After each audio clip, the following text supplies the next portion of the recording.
Hello students, this is Nidhi Maheshwari. Welcome to you in my channel Real Math Master. In my last video, I told you about the tax exercise 8.2. In exercise 8.2, we have cleared the sales tax, GST types question. And now in this video, I am going to teach you exercise 8.3. But in exercise 8.3, we have to know about the formulas of the simple interest, compound interest, how we calculate the compound interest quarterly, annually, half yearly. Okay, today I am going to teach you this exercise 8.3, and if you like my videos then please don't forget to like, share and subscribe the videos. So let's begin the exercise. Okay, देखिए पहले मैं आपको एक बार simple interest का formula बता देती हूँ. I know you all know the formula of simple interest, लेकिन फिर भी हम क्लियर कर देते हैं क्योंकि हमें क्वेश्चंस करने पड़ेंगे तो हमें पता होना चाहिए what is the formula of simple interest. हमें सिंपल इंटरेस्ट कैलकुलेट करते हैं तो हमारे पास तीन चीज होती है, principal, rate of interest and time. तो principal into rate of interest. तो रेट ऑफ इंटरेस्ट हमेशा परसेंटेज में होता है, तो परसेंटेज को हम रिमूव करते हैं तो P इंटू आर अपॉन में 100 into T. This is the time. This is formula of simple interest. Now let me talk about compound interest.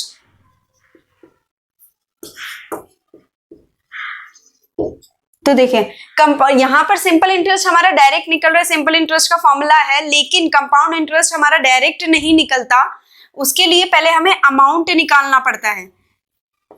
Okay, तो अमाउंट को रिप्रेजेंट करते हैं ए से, प्रिंसिपल को रिप्रेजेंट करते हैं वही सेम P से, रेट ऑफ इंटरेस्ट को रिप्रेजेंट करते हैं R से एंड टाइम T. ओके, तो what is the formula of amount? Amount is P 1 plus R upon में 100 raise to power T. So this is the formula of amount. Okay, now अब हमें compound interest निकालना है, तो compound interest के लिए क्या हो जाएगा? Amount minus principal. From here we get the value of compound interest. अब यहां पर केसेस है. केस 1 क्या है? या हमें आता है compound interest calculate per annum, PA. Per annum के अकॉर्डिंग निकालना है, तो पर एनम के अकॉर्डिंग तो हमारा यही फॉर्मूला लगेगा. पर एनम के लिए हमारा अमाउंट ऐसे ही निकलेगा P into 1 plus R upon में 100 raise to power T. Okay, but जब हमें आ जाता है कि हमें कंपाउंड इंटरेस्ट कैलकुलेट करना है हाफ ईयरली, पर एनम के अकॉर्डिंग नहीं, हाफ ईयरली. हाफ ईयरली मतलब 6 मंथ्स के अकॉर्डिंग हमें हमारा कंपाउंड इंटरेस्ट कैलकुलेट करना है. तो उस केस में आप क्या करोगे? जो भी रेट परसेंट है वो रेट परसेंट आपकी R/2 हो जाएगी. सपोज आपको रेट परसेंट 10% दे रखा है and the amount you should have to calculate half yearly. तो आपके रेट ऑफ इंटरेस्ट जो हम हमारे फॉर्मूले में यूज करेंगे तो वो क्या हो जाएगा? 10/2 that is 5%. And the time gets doubled. आपको 1 ईयर दे रखा है, सो आपके T की वैल्यू यहाँ पर फिर 2 हो जाएगी, क्योंकि 1 ईयर में कितने 6 मंथ्स होते हैं? 2 6 मंथ्स होते हैं, इसलिए हमारे T की वैल्यू 2 हो जाएगी. अगर 2 इयर्स दे रखा है तो T की वैल्यू हमारी 4 हो जाएगी. 1.5 ईयर दे रखा है टाइम, तो T की वैल्यू हमारी 3 हो जाएगी. T is equals to 3. Okay, and rate of interest जो हो जाएगा वो हाफ हो जाएगा. तो इसके अकॉर्डिंग यहाँ पर बताती हूँ आपको, इसके अकॉर्डिंग हमारा फॉर्मूला वही होएगा. Amount is equals to amount, formula आपका यही लगेगा. ठीक है, फॉर्मूला आपका यही यूज होगा हाफ ईयरली में. बस ये कंडीशन याद रखनी है पहले कि हम रेट ऑफ इंटरेस्ट हाफ कर देंगे. 10 की जगह अब हम यहाँ पर 5 लिख लेंगे. टाइम अगर आपको 1 ईयर दे रखा है तो यहाँ पर T 2 हो जाएगा और सेम कैलकुलेट होगा आपका अमाउंट. ऐसे ही अगर आपको क्वार्टरली कंडीशन दे रखी compound interest, you have to calculate quarterly. Quarterly period कितना होता है? 3 मंथ्स का पीरियड होता है. मतलब कि आपके क्वार्टरली पीरियड होता है 3 मंथ्स का. तो आपके 1 ईयर में कितने क्वार्टरली होंगे? 4. 1 ईयर में 4 क्वार्टरली होंगे ना. अगर एक क्वार्टरली 3 मंथ्स का है तो 12 मंथ्स में कितने क्वार्टरली होंगे? 4 क्वार्टरली. तो अब हमारा रेट ऑफ इंटरेस्ट जो होगा वो 4 से डिवाइड हो जाएगा. सपोज अगर आपको 10% रेट ऑफ इंटरेस्ट दे रखा है तो हमारा इस क्वेश्चन में अगर क्वार्टरली कैलकुलेट करना है तो रेट ऑफ इंटरेस्ट 2.5% हो जाएगा डिवाइडेड बाय 4 और टाइम जो होगा that will be multiplied by 4। That means अगर आपको 1 ईयर दे रखा है तो 1 ईयर्स में कितने क्वार्टरली होते हैं 4, तो t की वैल्यू हमारी कितनी हो जाएगी 4, ठीक है।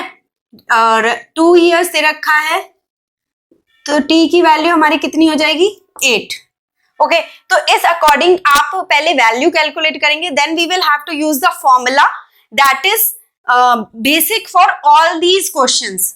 तो आपका फॉर्मूला यही रहेगा, बस हम कंडीशन पहले ही लिख के हमारे r और t की वैल्यू निकाल लेंगे, then we will have to put in this formula and find out the answers. Okay हम आप अपनी एक्सरसाइज स्टार्ट करते हैं। तो फर्स्ट क्वेश्चन देखिए, कैलकुलेट द अमाउंट। इस क्वेश्चन में हमें अमाउंट और कंपाउंड इंटरेस्ट कैलकुलेट करना है। तो हमें पहले हम अपने कोई भी क्वेश्चन करते टाइम ये याद रखिए, the values which is given to you first we have to write down that values, okay, then we use the formula and calculate the value, so it become easy for us to calculate the values. इसमें आपको principal दे रखा है ₹10,800, time दे रखा है 3 years, rate of interest दे रखा है आपको 12.5% पर एनम कंपाउंडेड एनुअली। ये क्वेश्चन यहां से हमें समझ में आता है कि हमें कैसे कैलकुलेट करना है, पर एनम कंपाउंडेड एनुअली, हमें एनुअली कैलकुलेट करना है। तो हमारी जो वैल्यूज हैं वो एज इट इज रहेंगी। Now what is our formula, amount is equals to P1 plus R upon में 100 raise to power T। Okay so we put the value 10,800, 1 plus what is rate of interest here, 12 2 24, 25 upon में 2, तो rate 25 upon में 2, अब 100 भी है तो multiply by 100 raised to power time is 3। okay so 10,800 1 plus 25 से 100 हम काट सकते हैं 4 times, 1 plus 1 upon में 8 raised to power 3, 10,800 इसको सॉल्व करेंगे, दिस इज 9 अपॉन में 8 raise to power 3, then 10,800 into 9/8 into 9/8 into 9/8। Now solve it, 4 2 जा 8, 4 2 जा 8, 4 7 जा 28, 2 7 0 0, 2 1 जा 2, 2 3 जा 6, 5 0 and again by 2 6 7 5 675, 9 9 is 81 into 729, so it is 729 into 675 upon 32। Okay so हम इसको सॉल्व करेंगे, हमारा अमाउंट आ जाएगा, then we will have to subtract principal from that amount, then we will calculate the value of compound interest। okay case का B part, इसमें principal आपको 18,000 दे रखा है, रेट ऑफ इंटरेस्ट 10% पर एनम कंपाउंडेड एनुअली, हमें annually के according ही करना है, और टाइम हमें दे रखा है 2.5 years। नाउ यहाँ पर हमारा टाइम 2.5 years है, तो देखिए इसको हम क्या करेंगे, यहाँ पर हमारे 2 year तो कंप्लीट है, ठीक है, बाकी हाफ ईयर है। तो अब हम इसको कैसे करेंगे, पहले हम अपना फॉर्मूला लिखते हैं, amount is equal to P1 plus R upon में 100 raise to power T। Okay तो प्रिंसिपल इज 18,000, पहले हम सिर्फ 2 years के लिए लिखेंगे, तो 1 plus rate of interest is 10 upon में 100 एंड टाइम 2 years। नाउ अब हाफ ईयर है, इस हाफ ईयर का हम क्या करेंगे, इस हाफ ईयर के लिए हम हमारे रेट ऑफ इंटरेस्ट के लिए, क्योंकि कंप्लीट ईयर तो नहीं है, तो एनुअली में हम इस हाफ ईयर को, हाफ ईयर के लिए इस रेट ऑफ इंटरेस्ट को हाफ कर देंगे, तो इसके लिए, सिर्फ इसके लिए रेट ऑफ इंटरेस्ट जो हो जाएगा वो R/2 हो जाएगा, दैट मीन्स 10 है तो 10/2 5%, उसको हम इसी के साथ लिख लेंगे, तो 1 प्लस 5 अपॉन में 100। ओके तो ये सिर्फ हाफ ईयर के लिए था, तो इसलिए मतलब 6 मंथ के लिए हमने यहाँ पर हाफ कर दिया, तो अब यहाँ पर ये हमारा 1 ही हो जाएगा। Understood? Now solve it, 18,000 110 upon में 100 रेज टू पावर 2, 0 से 0 कैंसिल एंड दिस इज 105, तो 5 से ये कैंसिल हो गया 20, तो इसको मैं डायरेक्ट 21 अपॉन में 20 लिख सकती हूँ। तो 18,000 इंटू 11 इंटू 11 121 अपॉन में 100 इंटू 21 अपॉन में 20, 2030, ये 30 से 30 कैंसिल 9, ओके। सो 121 इंटू 9 1 9 189, इसको आप कैलकुलेट करो। 121 इंटू 189,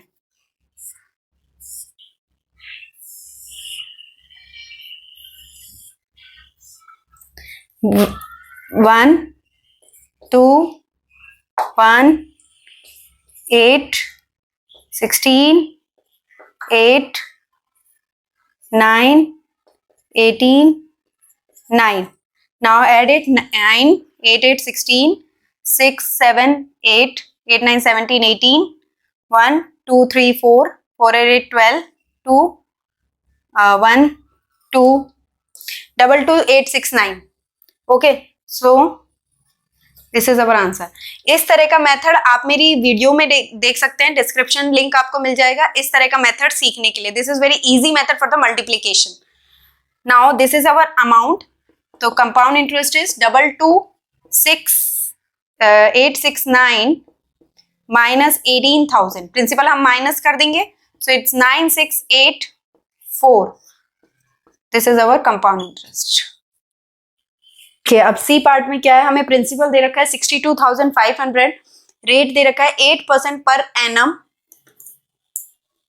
एंड टाइम दे रखा है 1.5 ईयर, कंपाउंडेड हाफ ईयरली।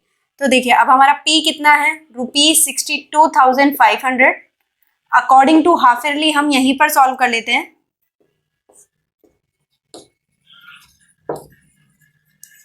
ठीक है, रेट ऑफ इंटरेस्ट क्या है, 8% पर एनम है, तो 8/2 आर की वैल्यू हमारी क्या हो गई, 4 हो गई। रेट जो होगा वो हमारा हाफ हो जाएगा, बताया था मैंने आपको अभी इंट्रोडक्शन में।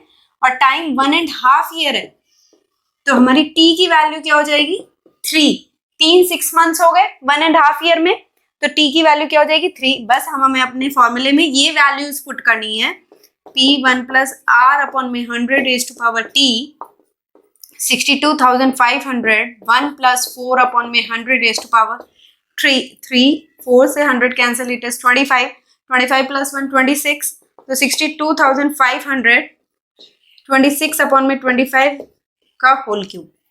अब बस इसको नॉर्मली आप सॉल्व कर लेंगे, तो ये आपका 62,500 into 26 into 26 into 26 upon 25 into 25 into 25 25 into 25 625, तो ये 100, ये 4। अब आप इसको कैलकुलेट करके 4 से मल्टीप्लाई, 26 इंटू 26 576 इंटू 26 इंटू 4, इसको कैलकुलेट करेंगे, आपका क्या आ जाएगा, अमाउंट आ जाएगा, उसमें से 62,500 को माइनस कर दीजिएगा तो प्रिंसिपल आ जाएगा। ओके, अब देखिए ये भी हमारा प्रिंसिपल दे रखा है 8,000, time 1 year, rate of interest 8% per annum. हमें कैसे कंपाउंड करना है, हाफ ईयरली कंपाउंड करना है, तो according to half yearly compounded, this HY is half yearly compounded, तो हमारा P क्या हो जाएगा, ₹8,000, T क्या हो जाएगा 2, 1 ईयर है तो 2 6 मंथ्स होते हैं इसलिए 2, R कितना हो जाएगा 8/2 इज 4। ओके, तो हमारा formula A is equal to P1 + R upon में 100 raised to power T, तो इसमें A is equal to ₹8,000 1 + 4 upon में 100 raised to power 2। आप इसको यहाँ पर ही कट कर सकते हो जिससे कि हमारी कैलकुलेशन इजी हो जाए। ठीक है, 25 + 1 25 इंटू 1 25 + 1 26, तो 8,026 अपॉन में 25। यहाँ पर ये एलसीएम लेके सॉल्व होता है, 1 + 1 अपॉन में 25, तो 1 अपॉन में 25 भी लिख सकते हैं इसको हम। तो इस मिक्स्ड फ्रैक्शन को सॉल्व करेंगे प्रॉपर में, तो 26 अपॉन में 25 का square, so it is 8,000 into 26 into 26 upon 25 into 25। इसको कट कर दीजिए, 25 3 × 75 3 2 एंड 0, अगेन आप सॉल्व करेंगे तो ये आ जाएगा 5 से करके देखते हैं, 5 6 30 64, 576, 26 इंटू 26 का स्क्वायर कितना होता है 576 इंटू 64 अपॉन में 5। इसे सॉल्व कीजिए, आपका अमाउंट आ जाएगा। Then subtract 8000 from it, you will have the compound interest is given to us. Principal दे रखा है 8000, time 1 year, rate of interest 9% per annum, compounded half yearly. हमें हाफ ईयरली कंपाउंड करना है, तो देखिए कैसे करेंगे हम। हमारा according to half yearly compounded, तो पहले हम सारी चीजें लिख लेंगे कि हमारे हाफ ईयरली के अकॉर्डिंग सारी चीजें क्या हो जाएगी। प्रिंसिपल तो वही रहेगा ₹8000, रेट ऑफ इंटरेस्ट कितना हो जाएगा, हाफ हो जाता है तो 9/2 दैट इज 4.5%, या आप 9/2 करके भी चल सकते हो। टाइम कितना हो जाएगा 2। ओके, तो फॉर्मूला हमारा A = P 1 + R अपॉन में 100 raised to power T। Okay, तो P 8000 1 + 9 अपॉन में 200, 9 अपॉन में 2, 2 इंटू 100 200 पावर 2। अब 9 से 200 कट नहीं हो रहा, तो हम डायरेक्ट पूरा लिखना पड़ेगा 8000 इंटू 209 अपॉन में 200 रेज टू पावर 2। इसको आप, मैं बार बार बता रही हूँ, इसको एलसीएम लेके सॉल्व करते हैं तब हमारा ये आता है। 200 और 1 का एलसीएम 200, तो 200 इंटू 1 200 + 9 209, 8000 इंटू 209 स्क्वायर है तो 2 टाइम्स आएगा, अपॉन में 200 इंटू में 200, 2 0 से 2 0 कैंसिल, 1 0 से 1 0 cancel, 2 4 2। Okay, and this is 2 5। तो 209 का स्क्वायर क्या होता है 481 43681 divided by 5। 5 8 40, 5 7 35, 5 3 15, 5 6 30, ₹8736.20। Okay, so this is our amount. So what is our compound interest? So 8736.20, subtract 8000 from it, we get ₹736.20 answer. देखिए ये भी हमारा सेम है, हाफ ईयरली के अकॉर्डिंग कंपाउंड करना है, तो हम पहले according to half yearly compounded, पहले हम सारी वैल्यूज लिख लेते हैं। हमारी वैल्यूज क्या हो जाएंगी, प्रिंसिपल वही रहेगा 10,000, टाइम कितना हो जाएगा 2, क्योंकि 1 ईयर है, 1 ईयर में कितने 6 मंथ्स होते हैं 2, और रेट ऑफ इंटरेस्ट कितना हो जाएगा 8/2 that is 4% per annum. Okay, तो A = P 1 + R अपॉन में 100 रेज टू पावर T, तो P इज 10,000 1 + 4 अपॉन में 100 पावर T।